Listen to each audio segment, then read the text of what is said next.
పథకాన్ని కూడా ప్రారంభిస్తున్నాం. కొడంగల్ నియోజకవర్గంలో ఏ ఒక్క విద్యార్థి కూడా అమ్మ కోసం ఎదురు చూడాల్సిన పని లేదు. అమ్మలాగా ఈ రాష్ట్ర ప్రభుత్వం మధ్యాహ్న భోజనం పథకాన్ని అమలు చేసి ఆ పిల్లల ఆకలి తీర్చి ఆ పిల్లలు చదువుకోవడానికి, ఆ పిల్లలు దేశ భవిష్యత్తుకు పునాదులు వేయడానికి, తెలంగాణలో పునర్నిర్మాణంలో భాగస్వామ్యం చేయడానికి మధ్యాహ్న భోజన పథకానికి కూడా ఈ రోజు మనం ఇక్కడ ప్రారంభోత్సవ కార్యక్రమం చేసుకున్నాం. ఆనాడు మొట్టమొదటి ప్రధానమంత్రి దేశ స్వతంత్రం వచ్చిన తర్వాత పండిత్ జవహర్లాల్ నెహ్రూ గారు కరువు కాటకాలతో ఆకలితో అలమటిస్తూ బురద మట్టి తిని బతుకుతున్న ఈ దేశానికి ఇరిగేషన్, అదే విధంగా ప్రపంచ దేశాలతో పోటీ పడడానికి ఎడ్యుకేషన్ ఒక విధానంగా తీసుకున్నాడు.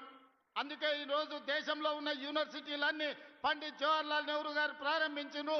ఈనాడు పెద్ద పెద్ద ప్రాజెక్టులు బాక్రానంగా నుంచి మొదలు పెడితే నాగార్జున సాగర్ వరకు, శ్రీశైలం వరకు, ఎస్ఆర్ఎస్పి వరకు తెలంగాణలో ఉన్న ప్రాజెక్టులు, సాగునీటి ప్రాజెక్టులను మొదటి ప్రధానమంత్రి పండిత్ జవహర్లాల్ నెహ్రూ గారు ప్రారంభించారు.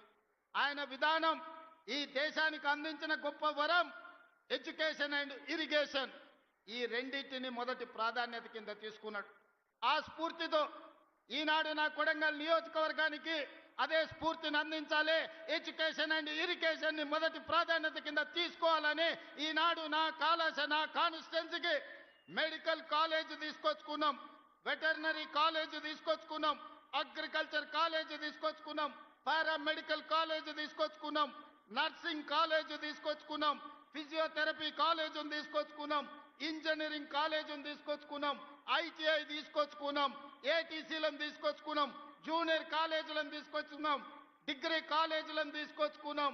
అదే విధంగా ఈ రాష్ట్రంలో లేని సైనిక్ స్కూల్ ని రాష్ట్రం మొత్తం మీద ఒకే ఒక్క సైనిక్ స్కూల్ ఉంటే ఆ సైనిక్ స్కూల్ ఈనాడు కొడంగల్లో ప్రారంభించుకోబోతున్నాం.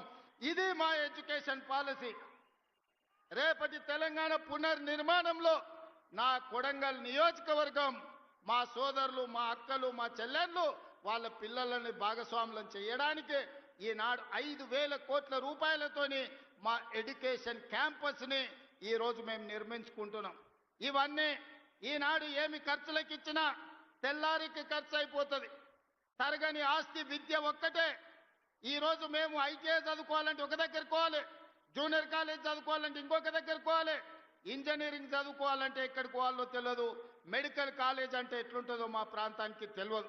అందుకే రాష్ట్రం నలుమూలల వలస పోయినట్టు పొట్ట చేత పట్టుకొని చదువుకోవడానికి మేము వెళ్ళడమైంది. రాష్ట్రం నలుమూలల నుంచి చదువుకోవాలంటే ఎవరైనా నా కొడంగల్కు రావాలి, ఈ కొడంగల్ చదువుకోవాలి.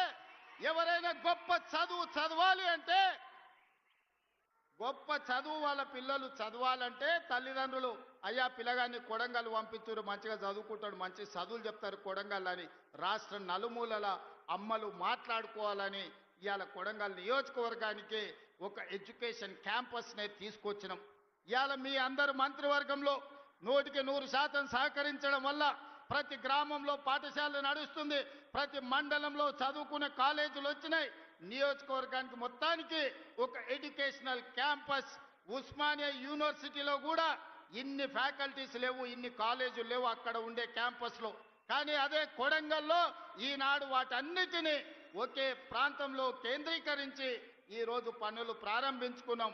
సరిగ్గా 16 నెలలు తిరిగే లోపల ఇది ఒక అంతర్జాతీయ స్థాయి ఎడ్యుకేషనల్ హబ్గా దీన్ని మార్చడానికి మేము ప్రయత్నం చేస్తున్నాం. ఇదే కాదు, మాకు కరువు, మాకు కందులు తప్ప ఏం పడవు. మా ప్రాంతంలో ప్రజలు, రైతులు కందులు వండించాలి, కల్తీ కళ్ళు తాగాలి, ఇంతకంటే మా జీవితంలో ఏం లేదు.